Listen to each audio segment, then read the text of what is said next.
Math GK trick AK में आपका स्वागत है। मैं हूं A कुमार। रीजनिंग संबंधित सवाल 10 ऐसे सवाल जो बार बार हर एग्जाम में पूछा जाता है। 10 ऐसे सवाल को हम देखेंगे जो हमारे एग्ज़ाम के लिए VVI सवाल होगा, जो कई बार ऐसा सवाल पूछा जाता है। कई एग्ज़ाम में इस टाइप का सवाल पूछा जाता है, चाहे वो बिहार SSC हो या ग्रुप D हो या UP पुलिस हो या झारखंड पुलिस हो, चाहे हरियाणा पुलिस हो, चाहे जो भी हो, इस टाइप का सवाल हर एग्ज़ाम में पूछा जाता है। कई बार ऐसा सवाल राजस्थान पुलिस में इस टाइप का सवाल कई बार पूछा गया है। तो देखते हैं सवाल क्या है।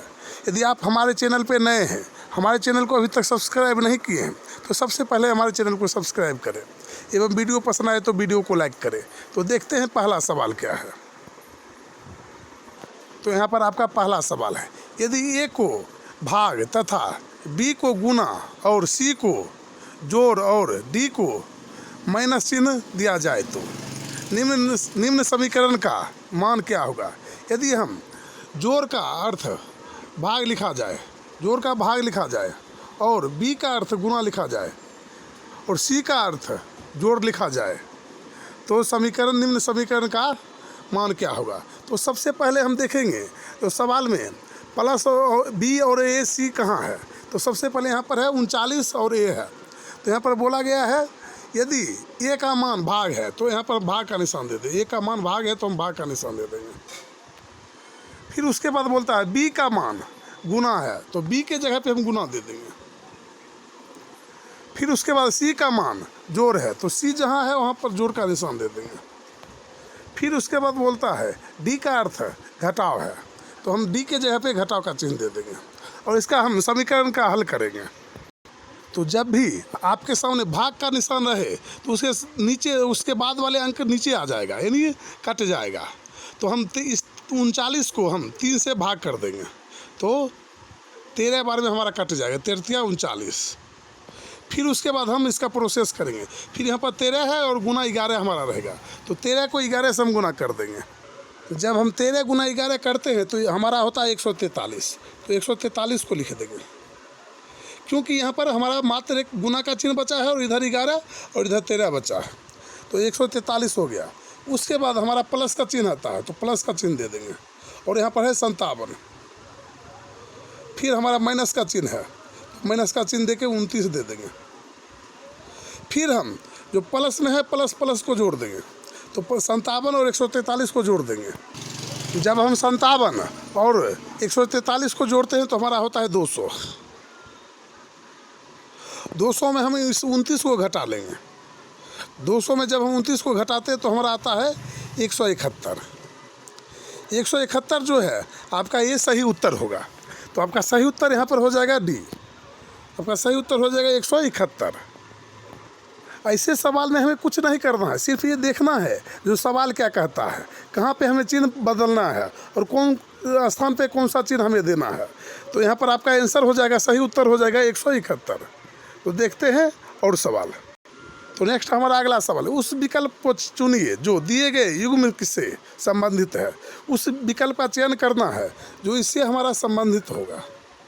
तो यहाँ पर एच का मतलब यहाँ पर लिख दिया है 16। तो एच को क्या किया गया है जो 16 यहाँ पर हो गया। फिर उसके बाद डी का अर्थ लिख दिया है यहाँ पर 8। तो डी को क्या किया गया है जो यहाँ पर 8 हो गया है। यही हमें पता करना है।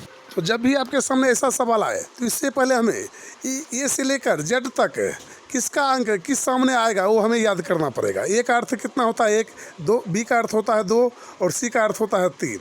और तो यहाँ पर एच का अर्थ होगा हमारा 8। एच जो हमारा 8 नंबर पे आता है तो 8। और इस 8 को हम यदि 2 से गुना कर देते हैं तो हमारा हो जाता है 16। फिर हम यहाँ पर डी का अर्थ होता है 4। तो 4 को हम 2 से गुना करते हैं तो हो जाता है हमारा 4 दूनी 8।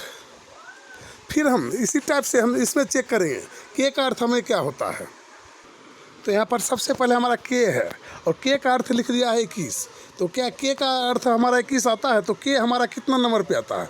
के आपका जो है कितना नंबर पे आता है 11 नंबर पे आता है। यदि 11 को हम 2 से गुना करते हैं तो हमारा हो जाता है 22। लेकिन यहाँ पर है 21, ये हमारा गलत हो जाएगा क्योंकि यहाँ पर हमारा 22 होना चाहिए। फिर उसके बाद टी हमारा है, टी का अर्थ होता है 20, टी हमारा जो है 20 नंबर पे आता है। तो यदि 20 को हम 2 से गुना करते हैं, 2 से गुना करते हैं तो हमारा 40 होना चाहिए, लेकिन यहाँ 20 का 20 दिया हुआ है, तो ये भी हमारा गलत हो जाएगा। फिर उसके बाद ई हमारा आता है, तो ई का अर्थ होता है हमारा 5, और 5 को हम 2 से गुना करते हैं तो हमारा हो जाता है 10। तो यहाँ भी 10 है और यहाँ भी 10 है। ये हमारा जो है इस रूल का फॉलो करता है। ये जो हमारा है सी नंबर, वो हमारा इस रूल का फॉलो करता है, यानी उस अंक को हम 2 से गुना कर देंगे तो उतना मान हो जाएगा। जैसे यहाँ देखिए 8 को 2 से गुना कर दिया गया है और 4 को 2 से गुना करके 8 बना दिया गया है। तो इसे यदि हम ई को 5 से है और 5 को 2 से गुना करते हैं तो हमारा हो जाता है 10। तो यहाँ पर 10 ये हमारा सही है। फिर उसके बाद आर है, आर को हम चेक कर लेते हैं। तो आर का नंबर हमारा आता है 18, आर जो हमारा 18 है, और आर को हम 2 से गुना करते हैं 18 को तो हमारा हो जाता है 36, लेकिन यहाँ पर हमारा है 26, तो ये भी हमारा गलत हो जाएगा। तो आपका सही उत्तर होगा सी। तो आपका अगला सवाल है, दिए गए कथनों को सत्य मानिए और बताइए कौन सा निष्कर्ष तार्किक रूप से कथनों का अनुसरण करता है। इस कथन को आप सत्य मानना है, कथन में जो बोला जाएगा उसे हमें सत्य मानना है और इसका निष्कर्ष निकालना है। तो सबसे पहले यहाँ पर दिया गया है जे, सभी जे बी है, सभी जे जो है आपका, जे आपका जो है जे, ये क्या है, बी है। सभी जे आपका क्या हो गया, बी हो गया। फिर यहाँ पर बोलता है कुछ डी बी है, कुछ डी जो है आपका बी है, तो ये आपका हो गया डी, और ये हो गया आपका बी, यानी कुछ डी बी है।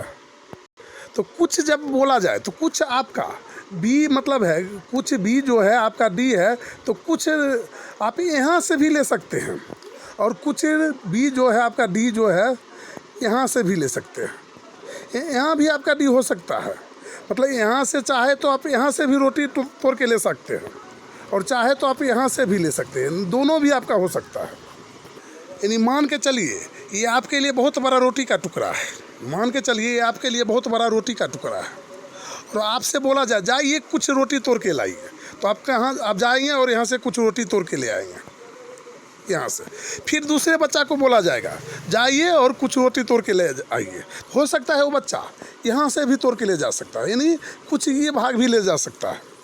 तो यहाँ पर ये भी हो सकता है और ये भी हो सकता है, दोनों हमारा हो सकता है, क्योंकि यहाँ पर बोला गया कुछ डी जो आपका है बी है, तो कुछ यहाँ पर डी जो है यहाँ पर भी बी हो सकता है, और कुछ डी बी यहाँ पर भी हो सकता है, इसमें भी आ सकता है। फिर उसके बाद हमारा निष्कर्षण पर चलते हैं। तो हमारा निष्कर्षण कहता है कुछ डी जे नहीं है, कुछ डी जे नहीं है। तो देखिए कुछ डी यहाँ पर है भी, यहाँ पर नहीं है और यहाँ पर है। देखिए यहाँ पर इतना जो है, इतना जो भाग है जे है, क्या है, डी है, लेकिन यहाँ पर नहीं है। जब दोनों बात आपके सामने आए, एक जगह ये लग रहा जो है, यहाँ पर देखिए सवाल कहता है कुछ डी जे नहीं है, कुछ डी जो है यहाँ पर जे नहीं है, यहाँ पर तो नहीं है लेकिन यहाँ पर है। ये दोनों जगह यहाँ पर कुछ ना कुछ हमें सस्पिशन में डाल रहा। जब दोनों जगह सस्पिशन रहे आपका, जो यहाँ है और यहाँ नहीं है, तो हमेशा उस सवाल को हम गलत टिक करेंगे, क्योंकि ये हमारा गलत होगा, इसे हम काट देंगे। क्योंकि दोनों जगह इतनी क्लियर रूप से जहाँ रहे जो ये सही है वही हमारा सही होगा, और जहाँ सस्पिशन भरा रहे जो यहाँ पर देखिए है और यहाँ पर नहीं है, तो इसे हमेशा हम गलत कर देंगे, तो हमारा गलत हो जाएगा। फिर यहाँ पर बोलता है कुछ भी जे नहीं है, कुछ भी जे नहीं है। तो यहाँ पर देखिए इतना जो है जे, इतना जे है जो बी है, कुछ भी जे नहीं है, लेकिन यहाँ पर बोलता है कुछ भी नहीं है, लेकिन यहाँ पर इतना जो है जे है बी है और इतना बी जे है, तो यहाँ पर ये भी आपका गलत हो जाएगा। तो आपका सही उत्तर इसमें से कोई भी नहीं होगा। यहाँ पर बोलता है कोई भी निष्कर्ष अनुसरण नहीं करेगा, तो आपका उत्तर हो जाएगा बी। ना ये उत्तर अनुसरण करेगा, ना ही दो उत्तर अनुसरण करेगा, तो आपका सही उत्तर हो जाएगा यहाँ पर बी। हो सकता है ये सवाल आप नहीं समझेंगे, इसके लिए आपको पूरा वीडियो देखना पड़ेगा, तब आपको धीरे धीरे समझ में आएगा, क्योंकि ये बहुत बड़ा सवाल होता है, इसे समझने के लिए बहुत ज़्यादा समय लगता है। तो नेक्स्ट हमारा अगला सवाल है, तो सवाल नंबर 4, कितने पुरुष महान है लेकिन मानव नहीं। तो यहाँ पर आपका जो चित्र है, जो ग्रेट यानी महान का होगा आपका वीरता, ये आपका हो जाएगा महान। फिर आपका जो त्रिभुज है, त्रिभुज आपका हो जाएगा मानव, त्रिभुज जो आपका निशान है वो मानव हो जाएगा। फिर यहाँ पर आपका जो है ये निशान है, आयत का जो निशान है आपका, ये आपका हो जाएगा मेल, ये हो जाएगा आपका मानव। तो यहाँ पर सवाल में कहता है कितने पुरुष, तो यहाँ पर पुरुष को देखना है, तो पुरुष है हमारा, तो ये आपका हो जाएगा पुरुष। तो यहाँ पर बोलता है कितने पुरुष महान है, कितने जो पुरुष है जो महान है लेकिन मानव नहीं, वो मानव नहीं। तो यहाँ पर हमें देखना है, तो यहाँ पर देखिए जो 13 आपका है वो मानव भी है। तो सबसे पहले हमारा ये 13 जो है, 13 जो है जो हमारा यहाँ पर बोलता है मानव नहीं होना चाहिए, लेकिन ये देखिए 13 जो है त्रिभुज के अंदर भी है और वृत्त के अंदर भी है, तो ये हमारा गलत हो जाएगा। फिर उसके बाद 11 जो हमारा है सिर्फ हमारा मानव है, लेकिन यहाँ पर बोलता है पुरुष हो और महान होना चाहिए, तो ये भी हमारा गलत हो जाएगा। फिर उसके बाद हमारा ये 16 जो है ये तीनों के अंदर आता है, लेकिन इसका कहना है जो मानव नहीं होना चाहिए, तो देखिए त्रिभुज के अंदर भी है तो ये मानव है। फिर उसके बाद हमारा एक 4 है और एक 8 है, तो ये देखिए ये हमारा त्रिभुज के अंदर दोनों नहीं आ रहा है, 8 भी हमारा त्रिभुज के बाहर है और 4 भी त्रिभुज के बाहर है। यहाँ पर बोलता है जो मानव नहीं होना चाहिए, देखिए ये है 8 और 4 जो मानव नहीं है लेकिन महान है और पुरुष है, तो ये महान है, यानी महान है ये वृत्त के अंदर है और पुरुष है ये आयत के अंदर है। देखिए तो हमारा हो जाएगा एक 8 और एक हो जाएगा 4, तो दोनों को यदि हम जोड़ते हैं तो हो जाता है 12, तो आपका सही उत्तर हो जाएगा 12। तो यहाँ पर आपका सही उत्तर हो जाएगा बी। तो देखते हैं सवाल नंबर 5। तो नेक्स्ट हमारा अगला सवाल है, नीचे दी गई आकृति में त्रिभुज की संख्या कितनी है। तो इस चित्र में हम देखेंगे जो कुल त्रिभुज की संख्या कितना है, तो इसमें हम सबसे पहले ध्यान से देखेंगे जो कहाँ कहाँ त्रिभुज हमारा बनता है। तो हमारा एक त्रिभुज देखिए यहाँ से लेके, आप ध्यान से देखिए, एक त्रिभुज हमारा यहाँ से लेके यहाँ तक बनता है, एक त्रिभुज हमारा यहाँ से लेके यहाँ तक बनेगा, आपका एक त्रिभुज हमारा बन जाएगा। फिर हमारा दूसरा त्रिभुज है जो यहाँ से लेके यहाँ तक बनेगा, दूसरा त्रिभुज हमारा यहाँ से लेके यहाँ तक बनेगा। और तीसरा त्रिभुज देखिए जो यहाँ से लेके हमारा यहाँ तक बनेगा, ये छोटा त्रिभुज यहाँ बन जाएगा। तो कुल मिला के यहाँ पर हमारा 3 त्रिभुज बन जाएगा। फिर उसके बाद हमारा एक त्रिभुज यहाँ से यहाँ तक बड़ा बनेगा,